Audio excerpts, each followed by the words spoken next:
الذي خلق الموت والحياة ليبلوكم أيكم أحسن عملا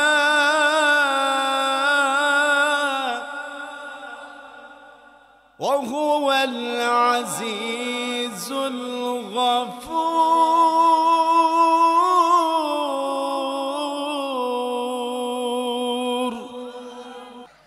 কথাকার আল্লাহ বললেন আল্লাযী খালাকাল মাউতা ওয়াল হায়াতা, তিনি সেই সত্তা যিনি মানুষের হায়াত এবং মৌত সৃষ্টি করেছেন। কেন সৃষ্টি করেছেন আমার বন্ধুগণ? মহান আল্লাহ পাক রব্বুল আলামিন বললেন লিয়াবলুয়াকুম আইয়ুকুম আহসানু আমালা, তোমাদেরকে পরীক্ষা করার জন্য, পরীক্ষা করে আল্লাহ তাআলা দেখবেন কে সুন্দর আমল করে। তাহলে মানুষকে আল্লাহ তাআলা সৃষ্টি করেছেন সুন্দর আমল করার জন্য। আহসানু আমালা, কে সুন্দর আমল করে, এটা পরীক্ষার মাধ্যমে যিনি দেখবেন তিনি কে? আমার ভাইরা, এমন দুইটি আমলের কথা বলবো যেই দুইটি আমল করলে সোজা আল্লাহর তৈরি জান্নাতে যেতে পারবেন। জান্নাত আমরা চাই কি চাই না? যারা জান্নাতে যেতে চান অবশ্যই দুইটা আমল করতে হবে।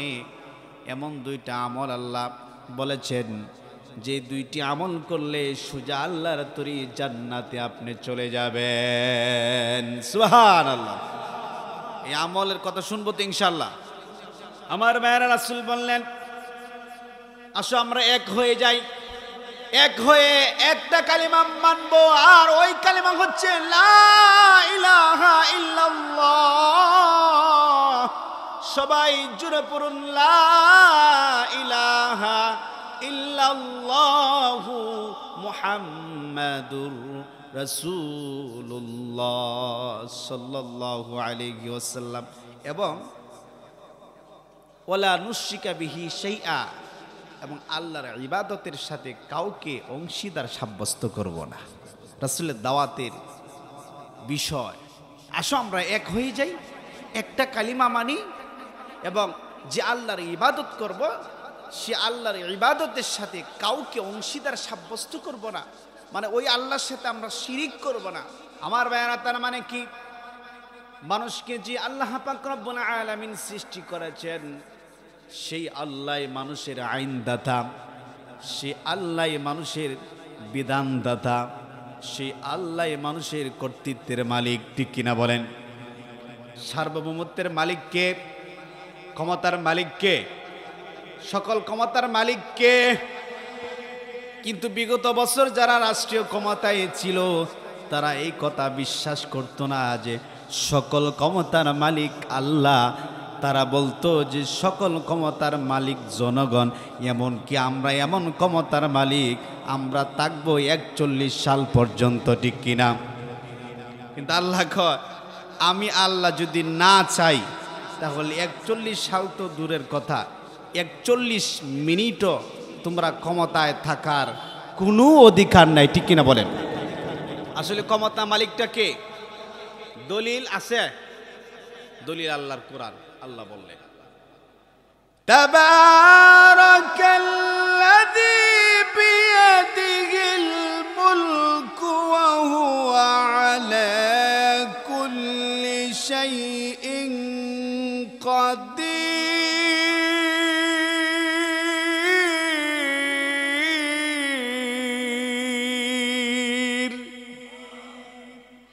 আল্লাহ বললেন তাবারাকাল্লাযী বিয়াদিহিল মুলক, বরকতময় সত্তা তিনি যার হাতে রয়েছে সকল ক্ষমতা। সকল ক্ষমতার কার হাতে? এরা কইতো আমরা করোনা চাইতে শক্তিশালী, করোনা চাইতে বলে শক্তিশালী।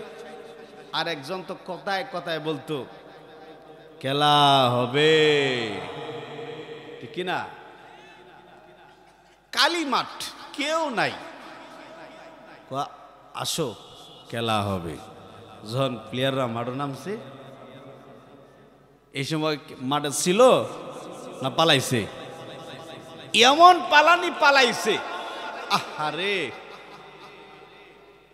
এরা এখন কি দেশের যে অবস্থা, এই দেশে তারা আরো আসতে পারবে? আসলে তারা যে আয়নাঘর বানাইছিল, এই আয়নাঘরের মধ্যে তাদেরকেই রাখা হবে, ঠিক কিনা বলে? কারণ কি পরিমাণ জুলুম যে করছে তারা, এটা বলার বাহিরে। আয়নাঘর বানাইলো 2013 সালে শাপলা চত্বরে হাজার হাজার মানুষরা হত্যা করছে, ঠিক না? বছরের পর বছর হক্কানি আলেমদেরকে বিনা কারণে বছরের পর বছর বন্দী করে রাখছে, আয়নাঘর বানাইছে। আহা, একজন মানুষের উপর কি পরিমাণ জুলুম অত্যাচার করেছে। আহা, এই আয়নাঘরের মধ্যে বছরের পর বছর হাত পা চোখ বেঁধে তাদেরকে রাখছে।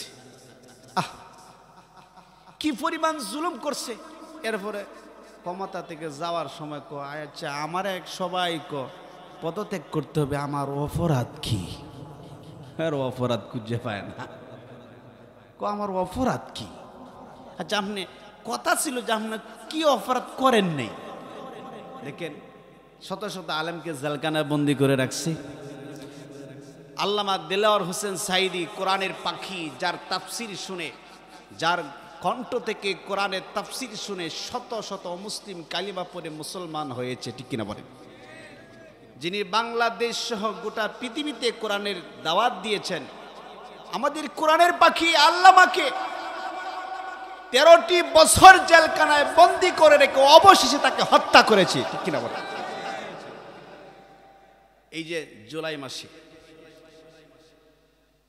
বাংলাদেশের মেধাবী ছাত্র যারা ছিল, তারা যখন বৈষম্য ছাত্র আন্দোলন করতে গিয়ে তাদের দাবি আদায় করার জন্য যখন মাঠে নামলেন, তাদের বুকে গুলি চালিয়ে দুনিয়া থেকে তাদেরকে বিদায় করা হয়েছে, ঠিক কিনা বলেন? মেধাবী ছাত্ররা হেলিকপ্টার থেকে গুলি করে ছাত্ররা মারছে। মানুষ এমনভাবে মানুষ মারছে, কত মায়ের বুক খালি করছে, কত মানুষ মারলো, হেলিকপ্টার থেকে গুলি করে মানুষ মারলো, শত শত আলেম জেলখানায় বন্দী করে রাখলো, কোরআনের পাখিকে হত্যা করলো, বিনা কারণে মানুষকে জেলখানায় বন্দী করে রাখছে, আয়নাঘরের মধ্যে রাখছে।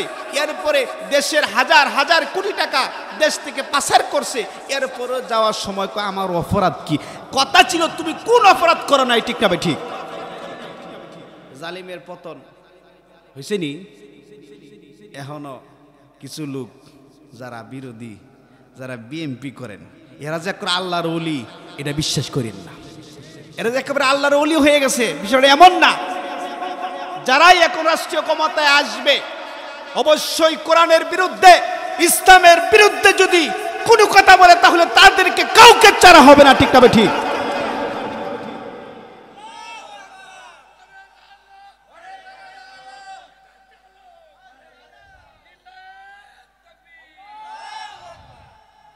কারণ আমরা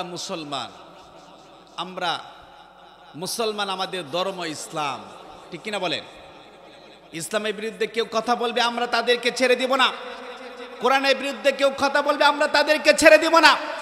তাহলে বাংলাদেশের রাজনৈতিক দলের যে একজন ব্যক্তি, তার নাম জুলফিকার, সে যে বলল গতকালকে যে এই কোরআন হচ্ছে একটা বাউতাবাজি, তাকে অবশ্যই তওবা করতে হবে, তাকে জাতির কাছে মাপ চাইতে হবে এবং তার কঠিন বিচার করতে হবে। বাংলাদেশে তার ফাঁসি চাই, ঠিক না? ঠিক।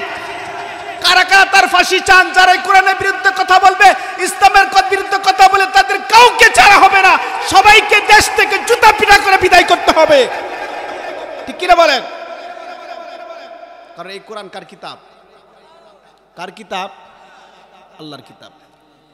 আমার ভাইরা, এই কোরআনে মহান আল্লাহ পাক রব্বুল আলামিন বললেন, ওয়ালা নুশরিকা বিহি শাইআন ওয়ালা ইয়াত্তাখিযা বা'দুনা বা'দান আরবাবাম মিন দুনিল্লাহ।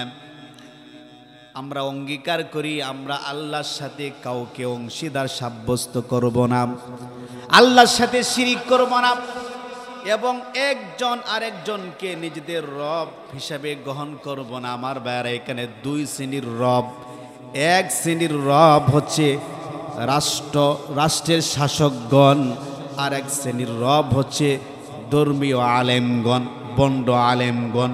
বন্ড পীর, বন্ড আলেম বাংলাদেশে আছে না নাই? 8 রশি আসেনি?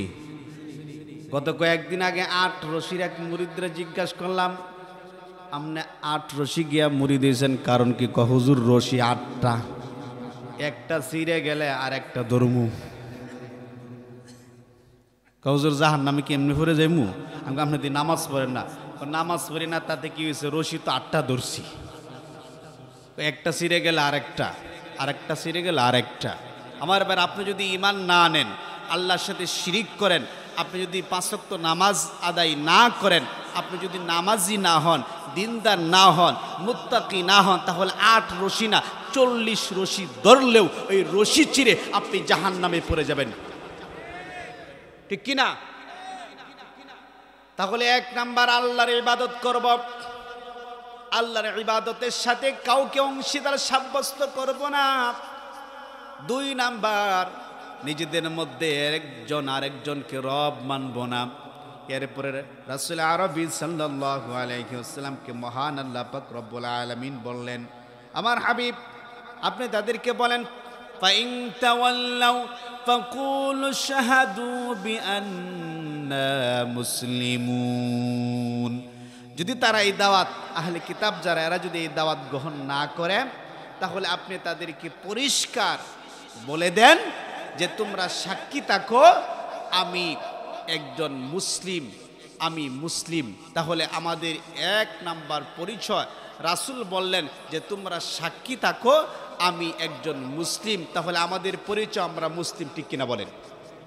আমাদের মূল পরিচয় আমরা বাংলাদেশি না। অনেকেই বলে, অনেক নেতা এই কথা বলে যে আসলে আমাদের পরিচয় আগে মুসলিম না, আমাদের পরিচয় আগে বাংলাদেশি না, আগে আমরা বাংলাদেশি না, আগে আমাদের পরিচয় আমরা মুসলিম। রাসূল বললেন যে আমার পরিচয় আমি মুসলিম, রাসূলের উম্মত আমরা। তাহলে আমরা যারা রাসূলের উম্মত, আমাদেরও আগে পরিচয়, আসল পরিচয় আমরা মুসলিম, ঠিক কিনা বলেন? এরপর আপনি কোন দেশি, বাংলাদেশি না পাকিস্তানি না ইন্ডিয়ান না সৌদিয়ান, এগুলো পরে দেখা যাবে। আগে আপনার আমার পরিচয় আমি মুসলিম, কারণ এটা দলিল কোরআনে আছে। আল্লাহ বললেন, ওমান আহসানু কাওলাম মিম্মান দাআ ইলাল্লাহি ওয়া আমিলা সালিহান ওয়া ক্বালা ইন্নানি মিনাল মুসলিমিন। আল্লাহ রাব্বুল আলামিন বললেন, তার কথা চাইতে আর কার কথা উত্তম হতে পারে? দা ইলাল্লাহ, যে আল্লাহর দিকে দাওয়াত দেয়, আল্লাহর দিকে আহ্বান করে, এবং সে নিজে অনেক আমল করে, এবং সে ঘোষণা করে আমি একজন মুসলিম, এবং সে ঘোষণা করে আমি মুসলমানদের মধ্যে একজন। তাহলে আমরা যারা মুসলিম, আমরা আল্লাহর দিকে দাওয়াত দিব এবং নিজেও নেক আমল করব, এবং আমাদের পরিচয় আমরা মুসলিম। এই কথাটা বলেছেন কে? যারা বলুন কে? এবার আসেন, হুজুর ইবাদত করার জন্য আল্লাহ সৃষ্টি করলেন, ইবাদত করতে হবে। ইবাদতের মধ্যে শ্রেষ্ঠ ইবাদত হচ্ছে নামাজ। শ্রেষ্ঠ ইবাদত কি? আজকে বর্তমান সময়ে অধিকাংশ মানুষ বেনামাজি, আছে না নাই? দেখবেন বাজার, মসজিদ, মসজিদের মার্কেট তো অনেক দোকান মুসলমানের, আজান হয়, আকামত হয়, জামাত হয়, এরপরেও কিছু দোকানদার দোকান বন্ধ করে না, মসজিদে এসে নামাজ আদায় করে না। এরকম মুসলমান আছে না নাই? আমার ভাইয়েরা, হাসরের দিন, কিয়ামতের দিন মানুষ যতগুলো কারণে জাহান্নামে যাবে, তার মধ্যে একটা কারণ হচ্ছে আল্লাহ পাক রব্বুল আলামিন বলবেন কিয়ামতের দিন বাঘ হয়ে যাও। 2টা বাঘ হয়ে যাবে, একদল মানুষ ডান দিকে চলে যাবে, আর একদল মানুষ বাম দিকে চলে যাবে। একদল মানুষের ডান হাতে আমলনামা আসবে, আর একদল মানুষের বাম হাতে আমলনামা আসবে। একদল মানুষের নেকির পাল্লাটা ভারী হয়ে যাবে, আর একদল মানুষের নেকির পাল্লা হালকা হয়ে যাবে। কিয়ামতের দিন দল হবে 2টা, একদল জান্নাতি আর একদল জাহান্নামী। দুনিয়ার জমিনে যারা আল্লাহর উপর ঈমান আনবে, ঈমানের সাথে শিরিক করবে না, তারপর আল্লাহর গোলামি করবে, আল্লাহর দাসত্ব করবে, আল্লাহকে একমাত্র সেজদা দিবে, আল্লাহর কাছে একমাত্র জীবনের সকল সাহায্য আল্লাহর কাছে চাইবে, আর কারোর কাছে সাহায্য চাইবে না, আমার ভাইয়েরা কিয়ামতের দিন তাদেরকে জান্নাত দিবেন কে? এই দলটা জান্নাতে চলে গেল, আরেক দল জাহান্নামে চলে যাবে।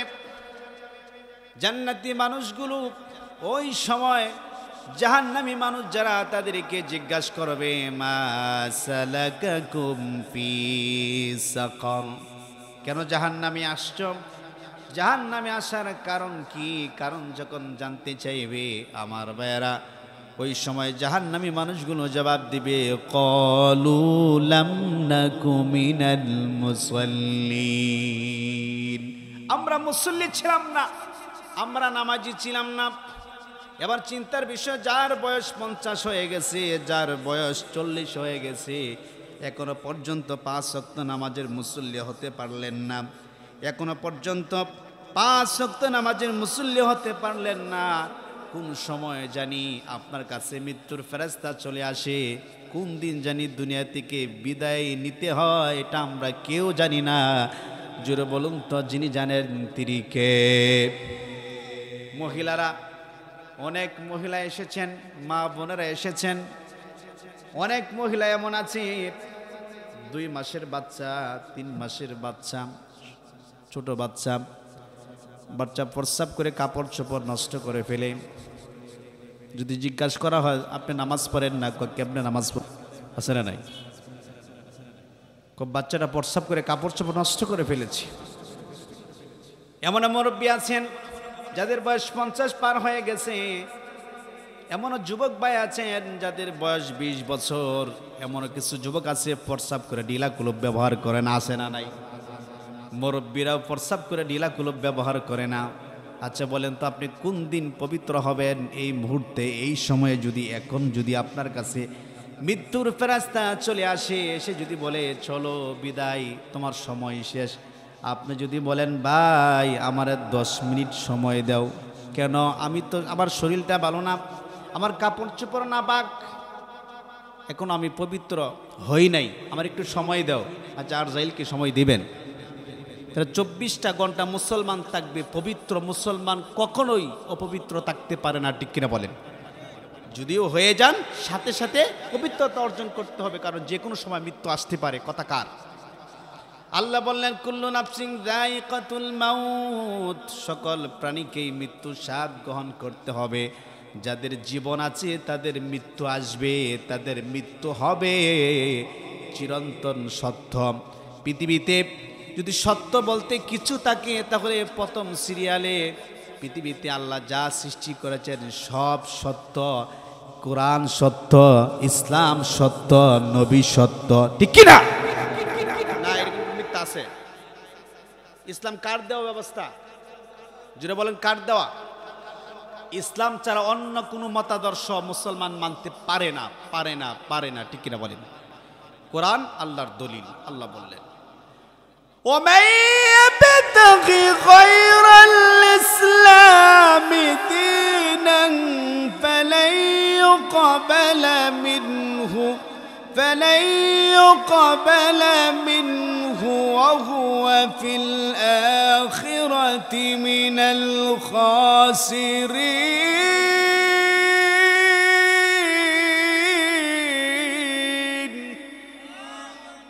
আল্লাহ বললেন, ওমাইয়াবতাগি গায়রাল ইসলাম, ইসলাম ব্যতীত অন্য কোনো মতাদর্শ, অন্য কোনো ব্যবস্থা যদি কেউ মেনে নেয়, কেউ গ্রহণ করে, আল্লাহ বললেন ফালা ইউকবালা মিনহু, তার নিকট থেকে ওই ব্যবস্থা গ্রহণ করা হবে না।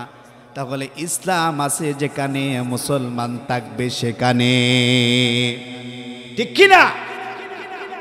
ইসলাম ছাড়া অন্য কোনো মতাদর্শ মানা যাবে না, অন্য কোনো ধর্ম গ্রহণ করা যাবে না। পৃথিবীতে যত ধর্ম আছে ইসলাম ব্যতীত এগুলো ধর্মই না, একমাত্র ধর্ম ইসলাম। একমাত্র ধর্ম কি?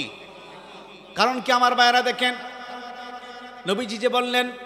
নবীজি বললেন তাআলাও, এসব একটি কালিমার দিকে আজকে বাংলাদেশ সহ গোটা পৃথিবীতে মানুষের আকীদা ভিন্ন রকম। খ্রিস্টানদের আকীদা হচ্ছে আল্লাহ তিনজন। কয়জন? খ্রিস্টানদের আকীদা আল্লাহ একের ভিত্তে তিন, তিনের ভিত্তে এক। কেমনে? ঈসা আলাইহিস সালাম উনি আল্লাহর উরস থেকে হয়েছে, উনি আল্লাহর সন্তান। কোন নাউজুবিল্লাহ। ইহুদিরা বিশ্বাস করে যে বাবা ছাড়া তো সন্তান হয় না, তাহলে মারিয়ামের যেহেতু স্বামী নাই তাহলে এটা জারজ সন্তান। নাউজুবিল্লাহ। তাহলে খ্রিস্টানদের আকীদা, খ্রিস্টানরা ভিন্ন সত্তা বিশ্বাসী, ইহুদিরাও ভিন্ন সত্তা বিশ্বাসী। আমাদের এই ঝিনাইদহ বা মাগুরায় হিন্দু আছে না নাই? হিন্দুরা 12 মাসে 13 পূজা করে। 13 পূজা। এই হিন্দুদের আকীদা কি জানেন? হিন্দুদের দেবতা হচ্ছে 33 কোটি। কত কোটি? তাহলে ইহুদিরা ভিন্ন খোদা বিশ্বাসী, খ্রিস্টানরা 3 খোদা বিশ্বাসী, আর হিন্দু সম্প্রদায়ের ভাইয়েরা 33 কোটি দেবতা বিশ্বাসী। আর মক্কার কুফাররা ছিল 360 দেবতা বিশ্বাসী। মুসলমান কয় সত্তা বিশ্বাসী? যেটা বলেন আল্লাহ যে আছেন এটা কোনো দলিল আছে না নাই? অনেকে কয় আল্লাহ বিনা দলিলে আল্লাহ এক। না, আল্লাহ যে আছেন, আল্লাহ যে এক ও একক, এটা দলিলও এই কোরআন। দলিল কি? আল্লাহ দলিল দিয়া বললেন ওয়া ইলাহুকুম ইলাহু ওয়াহিদ লা ইলাহা ইল্লা হুয়ার রাহমানুর রাহিম।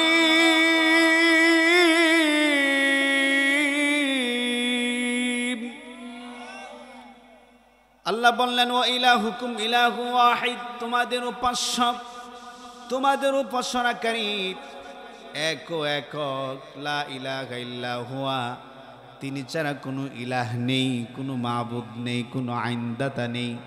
হুয়ার রহমানুর রহিম, তিনি পরম দয়ালু এবং অতিশয় মেহেরবান। জোরে বলুন তো কে? সেই আল্লাহর ইবাদত করতে হবে, আর কারো ইবাদত করা যাবে না। আমার ভাইয়ারা, আল্লাহর ইবাদত কেন করবেন? কেন মসজিদে আজান হলে আপনি মসজিদে এসে নামাজ আদায় করবেন? প্রশ্ন আছে না নাই? যে আমি কেন আল্লাহর গোলামিটা করব? কেন আল্লাহর গোলামি করতে হবে? আল্লাহ পাক রব্বুল আলামিন বললেন, বান্দা কেন আমার গোলামি করবা? শুনো, হাল আতা আলাল ইনসানি হিনুম মিনাদ দাহরি লাম ইয়াকুন শাইআম মাযকুরা। আল্লাহ রাব্বুল আলামিন বললেন, মানুষের জীবনে কি এমন একটি সময় অতিবাহিত হয় নাই? প্রত্যেক মানুষ এমন একটা সময় অতিবাহিত করেছি, হিনুম মিনাদ দাহরি লাম ইয়াকুন শাইআম মাযকুরা, যখন আমরা উল্লেখযোগ্য কোনো বস্তু, কোনো জিনিস ছিলাম না। ঠিক কিনা? আল্লাহ বললেন কেন আমার গোলামি করবা? শোনো, একটা সময় তুমি এমন ছিলে, তোমার কোনো অস্তিত্ব ছিল না, তোমার কোনো টাকচার ছিল না। এই যে আব্দুর রহমান, এত সুন্দর চেহারা, 3.5 হাত বডি, এমন একটা সময় ছিল তুমি কিছুই ছিল না, তোমার কিছুই ছিল না, তোমার কোনো টাকচার ছিল না, তোমার কোনো সৌন্দর্য ছিল না, তোমার হাত ছিল না, তোমার পা ছিল না, তোমার চোখ ছিল না, তোমার কান ছিল না, তোমার কিছুই ছিল না। তুমি ছিলে এক ফোঁটা নাপাক পানি। কথা রাখা। এরপরে মানুষ নামাজ পড়ে না, এরপরও যে আপনি মসজিদে আসেন না, আল্লাহর গোলামি করেন না, আল্লাহ কয় যে কেন তোমরা আমার গোলামি করো না? একটা সময় তো তোমার কোনো অস্তিত্ব ছিল না, তোমার কোনো টাকচার ছিল না, তোমার কোনো সৌন্দর্য ছিল না। আমি আল্লাহ তোমাকে সৃষ্টি করেছি কোন জিনিস দ্বারা? বান্দা শুনো, ইন্না খালাকনাল ইনসানা মিন নুতফাতিন আমশাজ। আল্লাহ বললেন ইন্না খালাকনাল ইনসান, নিঃসন্দেহে আমি আল্লাহ মানুষকে সৃষ্টি করেছি মিন নুতফা, নাপাক পানি। মায়ের এক ফোঁটা বীর্য, বাবার এক ফোঁটা বীর্য, সংমিশ্রিত বীর্যকে বলা হয়। দুইটা একসাথে হলে যা হয় নুতফা। আল্লাহ বললেন, বান্দারে আমি আল্লাহ তোরে সৃষ্টি করেছি মিন নুতফা, নাপাক পানি থেকে। কথাকার, যেটা শরীর থেকে বাহির হলে গোসল ফরজ হয়ে যায়। আল্লাহ বললেন, বান্দা তোর সৃষ্টির সূচনায় এমন জঘন্য সন্তান যদি বাবাকে জিজ্ঞাসা করে, আব্বা আপনার সৃষ্টির সূচনা কি, কোন জিনিস দ্বারা আল্লাহ আপনাকে সৃষ্টি করেছেন, বাবা লজ্জায় সন্তানের সামনে বলতে পারবে না। সন্তানকে যদি জিজ্ঞাসা করে, বাবা যে তোমার সৃষ্টির সূচনা কি, সন্তান লজ্জায় বলতে পারবে না। এমন জঘন্য এবং নিকৃষ্ট পানি দিয়ে আল্লাহ আমাকে আপনাকে সৃষ্টি করেছেন, মানুষের সামনে প্রকাশও করা যায় না। আল্লাহ বললেন, আমি আল্লাহ তোরে বানাইছি, আমি আল্লাহ তোরে সৃষ্টি করেছি কেন রে বান্দা? আমার গোলামি করার জন্য, আমার দাসত্ব করার জন্য, ঠিক কিনা? পরীক্ষা করবেন কে? জুড়ে বলেন কে? ইন্না খালাকনাল ইনসানা মিন নুতফাতিন আমশাজ, মিন নুতফাতিন আমশাজিন নাবতালিহি ফাজআলনাহু সামিআম বাসীরা।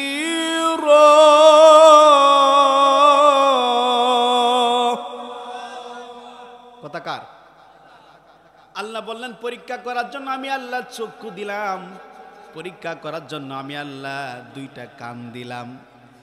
আমার ভাইয়ারা, আপনার আমার চোখের সামনে অসংখ্য মানুষ রয়েছে, দেখতে আপনার মতন আমার মতন, হাত আছে, পা আছে, চোখ আছে, নাক আছে, কান আছে।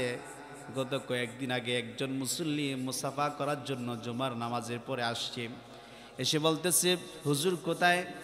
হুজুরের সাথে মুসাফা করব। আমার সাথে মুসাফা করলেন, নেওয়ার পরে জিজ্ঞাসা করলেন, হুজুর কই? তার মানে আমি দেখলাম তার চোখ আছে, কিন্তু দেখতে আমার চোখের মতো, আপনার চোখের মতো, কিন্তু তার দৃষ্টিশক্তি নাই। এরকম মানুষ আছে না নাই? এখনো পর্যন্ত আল্লাহ আপনার দৃষ্টিশক্তি কেড়ে নেন নাই। এখনো পর্যন্ত শ্রবণ করার শক্তি আল্লাহ কেড়ে নেন নাই। এটা কার দয়া? যারা বলুন কার দয়া? এমন মানুষ আছে চোখে দেখে না, চশমা লাগায়, আছে না নাই? কানে শুনে না, মেশিন লাগায়, আছে না নাই? এখনো পর্যন্ত এই দুইটা অঙ্গ পতঙ্গ বালু রেখেছেন কে? এর জন্য শুকরিয়া কার? জোরে কর না আলহামদুলিল্লাহ। আল্লাহ কয় এর জন্য আমার গোলামি করবা। আরো কারণ আছে, আল্লাহ কোরআন দিয়া বললেন সূরাতুল বাকারার, যে কেন বান্দা আমার গোলামিটা করবা, শুনো। আল্লাযী জাআলা লাকুমুল আরদা ফিরাশাও ওয়াস সামাআ বিনাআও ওয়া আনজালা মিনাস সামাআ।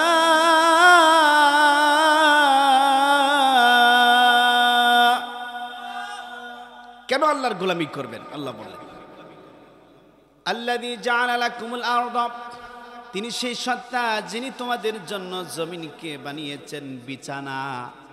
এই যে জমিনে বসে আছেন, এটা কিন্তু এরকম ছিল না। জমিনকে বিছানা বানিয়েছেন কে? আকাশকে বানিয়েছেন সামানা, চাঁদ। ওই আকাশ থেকে আল্লাহ পাক রব্বুল আলামিন বললেন, বান্দা কেন আমার গোলামি করবা? শোনো, আমি আল্লাহ তোমাদের জন্য জমিনকে বানিয়েছি বিছানা, আকাশকে বানিয়েছি সামানা, চাঁদ। আর ওই আকাশে আমি আল্লাহ তোমাদের জন্য পানি বর্ষণ করি, একটা ঝর্ণার ব্যবস্থা করে রেখেছি আসমানে। ওইখান থেকে আমি আল্লাহ তোমাদের জন্য জমিনে পানি বর্ষণ করি, আর ওই পানির মাধ্যমে বান্দারে জমিন থেকে আমি আল্লাহ তোমাদের জন্য রিজিক তৈরি করি। সুবহানাল্লাহ। জমিনে ফসল দেন কে? বৃষ্টি বর্ষণ করেন কে? আল্লাহ। আমি আল্লাহ আকাশ থেকে পানি বর্ষণ করি, জমিনে আমি আল্লাহ রিজিক তৈরি করি। এর জন্য আমার গোলামি করবা, আমার দাসত্ব করবা, আমার ইবাদত করবা। তাহলে ইবাদত, গোলামি, দাসত্ব, উপাসনা করতে হবে কার? আগে কাজ না আগে নামাজ? আগে কি? কৃষক যারা আছেন, যারা জমিনে কাজ করেন, সকালবেলা ঘুম থেকে জাগ্রত হয়ে নাঙ্গল জোয়াল লয়া জমিনে কাজ করার জন্য চলে যান। যারা রিক্সা চালায় সকালে ঘুম থেকে উঠে রিক্সা নিয়ে ঘর থেকে বাহির হয়। যারা ভ্যান গাড়ি চালায়, এমন মানুষ আছে ফজরের নামাজ পড়ে না, ঘুম থেকে উঠে ভ্যান গাড়ি নিয়ে ঘর থেকে বাহির হয়, আছে না নাই? কিন্তু নামাজ না পড়ে ঘর থেকে বাহির হওয়ার কোনো সুযোগ নাই। কথা কার? আগে গোলামি কার? আল্লাহ বললেন فَإِذَا قُضِيَتِ الصَّلَاةُ فَانتَشِرُوا فِي الْأَرْضِ وَابْتَغُوا مِنْ فَضْلِ اللَّهِ।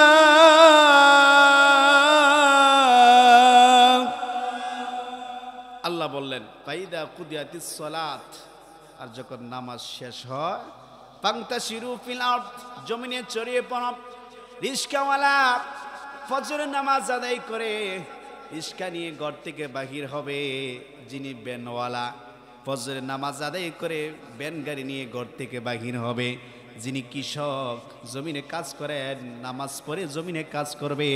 কারণ রাসূল বললেন যে এই ব্যক্তি ফজরের নামাজ পড়ে ঘর থেকে বাহির হয়, তার রিজিকের মধ্যে জুড়ে বলুন তো বরকত দেন কে? নামাজে মানুষের বরকত আছে না নাই? বরকত আছে। কিন্তু এখনো পর্যন্ত আপনি নামাজ পড়তে পারেন না। এখনো পর্যন্ত নামাজের কথা বললে বলেন যে হুজুর শরীর খারাপ। আরে তোর শরীর ভালো হইব কবে? তোর শরীর কবে ভালো হইব? হে যুবক, তোর শরীর কবে ভালো হইব আমার কাছে যে তুই আরো 10 বছর বাঁচবি। এই চাচা, মুরব্বী, বাবা, ও মা বোনেরা, আপনি আরো 10 বছর বাঁচবেন, আরো 10 বছর আপনার হায়াত আছে। আপনি জানেন যে কোনো সময় মানুষের মৃত্যু আসতে পারে কি পারে না? আল্লাহ কোরআন দিয়ে বললেন, এই যে নামাজ পড়েন না, যে কোনো সময় মৃত্যু আসতে পারে। আল্লাহ পাক রব্বুল আলামিন কুরআনুল কারীমের মধ্যে বললেন আইনামা তাকুনু ইউদরিকুমুল মাউত ওয়ালাউ কুনতুম ফি বুরুজিম মুশাইয়াদা। কথা কার? আল্লাহ বললেন আইনামা তাকুনু ইউদরিকুমুল মাউত, যে কোনো সময় মৃত্যু তোমাকে পাকড়াও করবে, যে কোনো সময় মৃত্যু আসতে পারে। যদিও আপনি বিশাল প্রাসাদ তৈরি করে প্রাসাদের মধ্যে অবস্থান নেন, সেখানেও মৃত্যুর ফেরেশতা আসবে। মৃত্যু এমন একটা রোগ, যেই রোগের কোনো ঔষধ নাই, ঠিক কিনা? এই জন্য গোলামিটা করবো কার? সব সময় যতদিন বাঁচব, যতদিন হায়াত পাবো, যতদিন আল্লাহ সুস্থ রাখবেন, ততদিন এই সময়টা আল্লাহর গোলামির মাধ্যমে যদি আপনি ব্যয় করতে পারেন, আমার বিশ্বাস যে আল্লাহ তাআলার সন্তুষ্টি অর্জন করে আপনি জান্নাতি হয়ে তারপরে আপনি দুনিয়া থেকে বিদায় নেবেন, ঠিক কিনা বলেন? কারণ জান্নাত দেওয়ার মালিকটা কে? আমার ভাইয়েরা, বেশি কিছু লাগবে না, 2টা আমলের কথা বলে যাই। 2টা আমলের কথা বলবো যে আমলটি করলে আপনি সুজা জান্নাতি।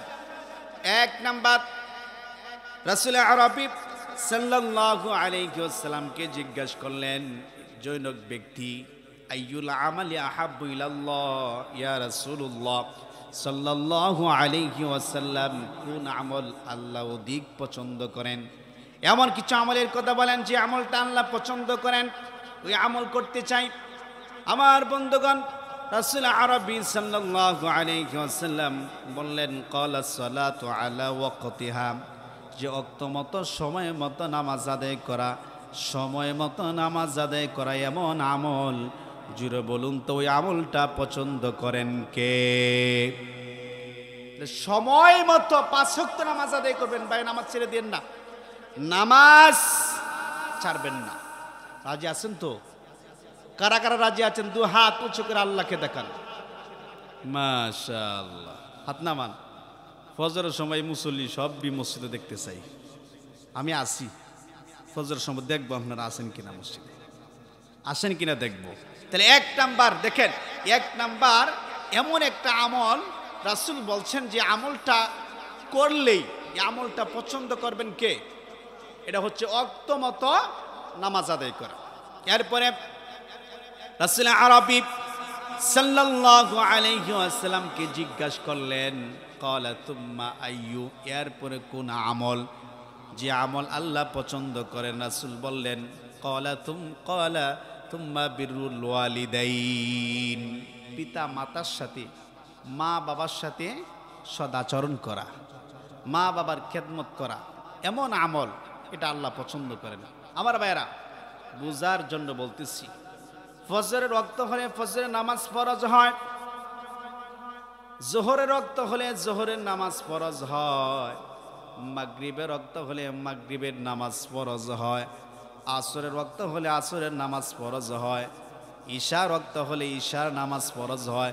কিন্তু ঘরে যদি আপনার মা বাবা জীবিত থাকে, যদি বৃদ্ধ মা বাবা যদি অসুস্থ থাকে, যদি প্রস্রাব পায়খানা করে কাপড় চোপড় নষ্ট করে ফেলে, তাহলে সন্তানের জন্য ওই প্রস্রাব পায়খানা পরিষ্কার করা এমন আমল, রাসূল বললেন ওই আমলটা 24টা ঘন্টা সন্তানের জন্য ফরজ। ঠিক কিনা? 24টা ঘন্টা বাপ মার খেদমত করা সন্তানের জন্য ফরজ। কথাকার, এটা এমন আমল, এটা এমন ইবাদত, যে আমলটা করলে আপনি সুজা আল্লাহর জান্নাতে চলে যাবেন। সুবহানাল্লাহ। বাপ মার সেবা করে জান্নাত পাওয়া যাবে কিনা? বনী ইসরাঈলের মুসা আলাইহিস সালাতু ওয়াস সালাম আল্লাহকে জিজ্ঞাসা করলেন, আল্লাহ, জান্নাতে আমার সাথী কে হবে? জান্নাতে আমার বন্ধু কে হবে? কে আমার সাথে জান্নাতে থাকবে? আমার বন্ধুগণ, আল্লাহ পাক রব্বুল আলামিন বললেন, মুসা, জান্নাতে তোমার সাথী হবে একজন কসাই। একজন কসাই হবে তোমার জান্নাতে বন্ধু, তোমার একজন কসাইয়ের সাথে তুমি জান্নাতে থাকবে। মুসা আলাইহিস সালাতু ওয়াস সালাম বলেন, আল্লাহ, আমি নবী মানুষ, জান্নাতে আমার সাথী হবে একজন নবী, একজন কসাই আমার সাথে জান্নাতে থাকবে। আল্লাহ পাক রব্বুল আলামিন বললেন, কেন কসাই তোমার সাথে জান্নাতে থাকলে সমস্যা কি? আল্লাহ পাক রব্বুল আলামিনকে মুসা আলাইহিস সালাতু ওয়াস সালাম বললেন, আল্লাহ, কসাই কি এমন আমল করে যে আমল করার বিনিময়ে তুমি আমার সাথে জান্নাতে থাকার সুযোগ করে দিবা? আমি জানতে চাই, আমি দেখতে চাই, কি এমন আমল করে কসাই? আল্লাহ পাক রব্বুল আলামিন বললেন, মুসা, কসাই কেন তোমার সাথে জান্নাতে থাকবে? যদি দেখতে চাও, শুনতে চাও, তাহলে যাও, গিয়ে দেখো কসাই কি এমন আমল করে। আমার ভাইয়েরা, আল্লাহ পাক রব্বুল আলামিনের নবী মুসা আলাইহিস সালাতু ওয়াস সালাম চলে গেলেন বাজারে, গিয়ে দেখে কসাই গরু জবাই করতেছে। কসাই গরু জবাই করার পরে সুন্দর একটি গোশতের টুকরা ব্যাগের মধ্যে রেখে দিলেন। আল্লাহ পাক রব্বুল আলামিনের নবী মুসা আলাইহিস সালাতু ওয়াস সালাম বললেন, আল্লাহ, এই কসাই বুঝি আমার সাথে জান্নাতে থাকবে? আল্লাহ বললেন, হ্যাঁ, কসাই তোমার সাথে জান্নাতে থাকবে। এই কসাই তো গোশত চুরি করছে, কসাই মানুষ, ভালো গোশতটা সে ব্যাগের মধ্যে রেখে দিছে, এই সূরার সাথে আমি জান্নাতে থাকবো? আল্লাহ বললেন, মুসা, কথা বলবা না, কোনো প্রশ্ন করবা না, দেখতে থাকো এই কসাই কি করে। আমার বন্ধুগণ, কসাই সারাদিন গোশত বিক্রি করলো। বিক্রি করার পর সন্ধ্যার সময় কসাই গোশত বিক্রি করা শেষ হয়ে গেল। শেষ হয়ে যাওয়ার পরে সুন্দর একটি গোশতের টুকরা প্যাকেট করে ব্যাগের মধ্যে করে নিয়ে কসাই বাড়ির দিকে রওনা হয়ে গেল। আল্লাহর নবী মুসা আলাইহিস সালাতু ওয়াস সালাম কসাইয়ের পিছনে পিছনে যাচ্ছে, দেখার জন্য কি এমন আমল করে। সারাদিন স্পেশাল কোনো আমল দেখলেন না, ভিআইপি কোনো আমল দেখলেন না। এবার আর কসাই বাড়িতে চলে গেল। বাড়িতে যাওয়ার পরে আল্লাহর নবী মুসা আলাইহিস সালাতু ওয়াস সালাম দরজায় নক করলেন, বললেন, আমি একজন মুসাফির মানুষ, রাতে আপনার সাথে আমি আপনার ঘরে বিশ্রাম নিতে চাই, সকালবেলা আমি চলে যাব। কসাই বললেন, আহলান সাহলান মারহাবা, আসেন, আপনি আমার ঘরে থাকবেন, আমার কোনো সমস্যা নাই, আসেন না। উনি খুশি হয়ে গেলেন। সুবহানাল্লাহ। আমার বেয়ারা, এবার মুসা আলাইহিস সালাতু ওয়াস সালাম ঘরে ঢুকলেন। ঢুকার পরে কসাই বললেন, ভাই মুসাফির, আপনি এই জায়গায় বসেন, এই পাশের রুমে আমার একটু কাজ আছে, আমি কাজ করে আসতেছি, আপনি একটু বসেন। এবার মুসা আলাইহিস সালাম দেখতেছে কসাই কি এমন ভিআইপি আমল করে যে আমলের বিনিময়ে কসাই আমার সাথে জান্নাতে থাকবে। এবার দেখে কোনো ভিআইপি আমল নাই, কসাই একজন বৃদ্ধা মহিলাকে জুরি থেকে নামালেন। নামানোর পরে দেখতেছে কসাই দেখতেছে যে এই বৃদ্ধা মহিলা প্রস্রাব পায়খানা করে কাপড় চোপড় নষ্ট করে ফেলেছে। বৃদ্ধা মহিলাকে জড়িয়ে ধরলেন, ধরে বললেন, মা সারাদিন আপনার খোঁজ খবর নিতে পারি নাই, আপনি অনেক কষ্ট করেছেন, আমি সন্তান হিসেবে আমার অনেক দায়িত্ব ছিল, অনেক কর্তব্য ছিল আপনার দেখাশোনা করার, কিন্তু আমি তো কসাই মানুষ, সারাদিন গোশত বিক্রি করেছি, মা আপনি অনেক কষ্ট করেছেন, দয়া করে আমাকে মাফ করবেন। আমার ভাইয়েরা, কসাই কেন জান্নাতি হয়েছে, কেন কসাই জান্নাতে যাবে নবীর সাথে শুনেন। এবার এই কসাই এই বৃদ্ধা মহিলাকে গোসল করালেন, প্রস্রাব পায়খানা পরিষ্কার করলেন, গোসল করানোর পরে শরীরটা রুমাল দিয়ে মুছলেন, মুছার পরে কাপড় চোপড় পরালেন, কাপড় চোপড় পরানোর পরে এবার কসাই বলতেছে, মা আপনি এখানে বসেন, আমি আপনার জন্য নাস্তা, আমি আপনার জন্য খাবার রেডি করতেছি। এই যে ব্যাগের মধ্যে সুন্দর একটি গোস্তের টুকরা এনেছিলেন, এই গোস্তের টুকরা বাহির করলেন, এটা রান্না করলেন, তরকারি রান্না করলেন, কসাই নিজের হাতে রুটি বানাইলেন। আল্লাহু আকবার, জোরে কান আল্লাহু আকবার। এমন সন্তান আছে? হ্যাঁ, নাই। এই সমাজে সবচাইতে অবহেলিত বর্তমানে মা বাবা সন্তানের কাছে নির্যাতিত, ঠিক কিনা বলেন? গত কয়েকদিন আগে ব্রাহ্মণ বাইরিয়া একটা সন্তান তার মাকে জবাই করছে, শোনেন নাই? এবার কসাই রান্না করলেন, রুটি বানানোর পরে গোশত এবং রুটি এই মহিলার মুখে তুলে দিচ্ছে। মহিলা গোশত এবং রুটি খায় আর মিটমিটায়া হাসে, সুবহানাল্লাহ কইতেন না? সন্তান মার মুখে খাবার তুলে দেয়, মা খায় আর হাসে। খাওয়ার শেষে দুই হাত উঁচু করে দোয়া করতেছে, আল্লাহ আমার সন্তান কসাই সারাদিন গোশত বিক্রি করে, প্রতিদিন ঘরে এসে আমি প্রস্রাব পায়খানা করে কাপড় চোপড় নষ্ট করে ফেলি, এগুলো পরিষ্কার করে প্রতিদিন রান্না করে আমারে খাবার খাওয়ায়। আল্লাহ আমি আমার সন্তানের প্রতি রাজি খুশি হয়ে গেছি, মহান আল্লাহ তুমি আমার সন্তান কসাইয়ের প্রতি রাজি খুশি হয়ে যাও। এবং আল্লাহ শুনেছি এই জামানার সবচেয়ে বড় পয়গম্বর মুসা আলাইহিস সালাম, মুসা নবী কিয়ামতের দিন যেদিন জান্নাতে প্রবেশ করবে, আল্লাহ আমার এই সন্তান কসাইকে তুমি মুসা নবীর সাথে জান্নাত দিও। সুবহানাল্লাহ কইতেন না? দোয়া কবুল হইছে নি? দেখেন মার দোয়ার বরকতে কসাই আল্লাহর জান্নাতি। এবার কসাই চলে আসলেন, গোশত এবং রুটি পাশের রুমে যে আল্লাহর পয়গম্বর মুসা আলাইহিস সালাম বসে আছেন, ওনাকে বললেন, নেন আপনার রাতের খাবার, খেয়ে ঘুমিয়ে যান, সকালবেলা আমি চলে যাব আমার কাজে, আপনি চলে যাবেন আপনার কাজে। এবার মুসা আলাইহিস সালাম বললেন, রাখো তোমার রাতের খাবার, আগে বলো ওই বৃদ্ধা মহিলাকে। আল্লাহু আকবার, আগে বলো এই বৃদ্ধা মহিলাকে। কসাই বললেন, ভাই মুসাফির, এই বৃদ্ধা মহিলা আমার মা, এই মহিলা ছাড়া দুনিয়ার জমিন আমার আপন আর কেউ নাই, আমার জনম দুঃখিনী মা, মায় আমার আপন, মায় আমার সব। প্রতিদিন কি তুমি এইভাবে রান্না করে মার মুখে খাবার তুলে দাও? জি, প্রতিদিন আমি এইভাবে আমি আমার মারে খাওয়াই। তোমার মা দেখলাম খাওয়ার পরে দু হাত উঁচু করে কি যেন আল্লাহর কাছে দোয়া করছে, বলো। কসাই ভাই মুসাফির, আমার মা প্রতিদিন এরকম একটা পাগলা দোয়া করে, আমি জানি এই দোয়া কবুল হইতো না। আচ্ছা, মার দোয়া কবুল হবে কি হবে না? কথা বলেন, হবে কি হবে না? ধরেন বাংলাদেশের আমার আগের আলোচক বলেছেন 3.5 লক্ষ মসজিদ আছে, 3.5 লক্ষ মসজিদের ইমাম যদি দোয়া করে আপনার জন্য আমার জন্য কবুল হইতেও পারে, নাও হইতে পারে, কিন্তু আপনার ঘরে যে মা আছে, জীবিত মা যদি সন্তানের জন্য দোয়া করে, জোরে বলুন তো ওই দোয়া কবুল করবেন কে? এবার মুসা আলাইহিস সালাম কইতেছে, তোমার মা কি দোয়া করছে? আমার মা প্রতিদিন দোয়া করে, একটা পাগলা দোয়া, আমি জানি এই দোয়া কোনোদিন কবুল হবে না।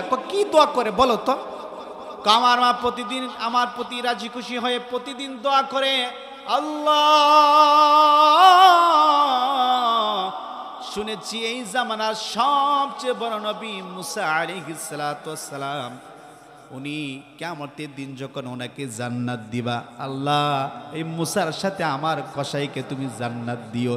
এবার কসাইকে আমি জানি আমার মার দোয়া কবুল হবে না। আল্লাহর পয়গম্বর মুসা আলাইহিস সালাম বললেন, কি বলে তোমার মার দোয়া কবুল হবে না? মানে তোমার মার দোয়া আল্লাহ পাক রব্বুল আলামিন কবুল করেছেন। এই জামানার নবী আমি মুসা, কিয়ামতের দিন তুমি আমার সাথে জান্নাতে থাকবে। যেরকম সুবহানাল্লাহ। তাহলে মার দোয়ার বরকতে কসাই জান্নাতি। তাহলে দেখেন আল্লাহর ইবাদত করতে হবে, ইবাদতের মধ্যে শ্রেষ্ঠ ইবাদত হচ্ছে নামাজ, ঠিক কিনা বলেন?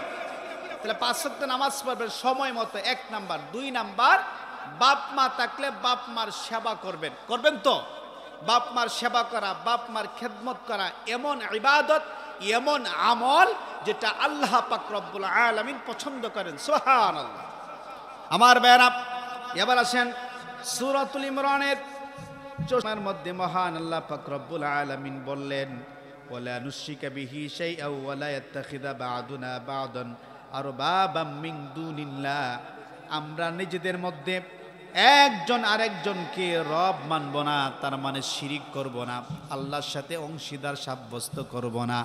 আমাদের সমাজে শিরিক আছে না নাই? কথা বলেন, আছে না নাই? মানুষ মাজারে সেজদা দেয়, আসেনি? একজনের সন্তান হয় না। গত কয়েকদিন আগে উনি আমার কাছে এসে বলতেছে, হুজুর বিবাহ করলাম 5 বছর হয়েছে, এই 5 বছর অনেক আল্লাহর কাছে সাহায্য চাইছি, আল্লাহ একটা সন্তান দেও, আল্লাহ তো সন্তান দেয় না। হুজুর অনেকের কাছে শুনছি যে যাদের সন্তান হয় না, তাবিজ দিলে, তাবিজ আনলে সন্তান হয়। নাউজুবিল্লাহ। আচ্ছা, তাবিজের কোনো ক্ষমতা আছে? সন্তান দেওয়ার ক্ষমতা কার? ছেলে দেওয়ার ক্ষমতা কার? মেয়ে? বিশ্বাস করেননি? এই সমাজে বহু মানুষ আছে মেয়ে হওয়ার পরে চেহারা কালো হয়ে যায়, আসেনি? একটার পর একটা সন্তান হইলে, যদি একবার প্রথম সন্তান হয়েছে মেয়ে, দ্বিতীয় সন্তানও মেয়ে, তৃতীয় সন্তানও মেয়ে, দেখবেন একেবারে মুখটা কালো হয়ে গেছে, আসেনি? আসলেই মেয়ে দেওয়ার মালিককে? দলিল আল্লাহর কোরআন। লিল্লাহি মুলকুস সামাওয়াতি ওয়াল আরদি ইয়াখলুকু মা ইয়াশা ইয়াহাবু লিমান ইয়াশাউ ইনাথা ওয়া ইয়াহাবু লিমান ইয়াশাউ যুকুর।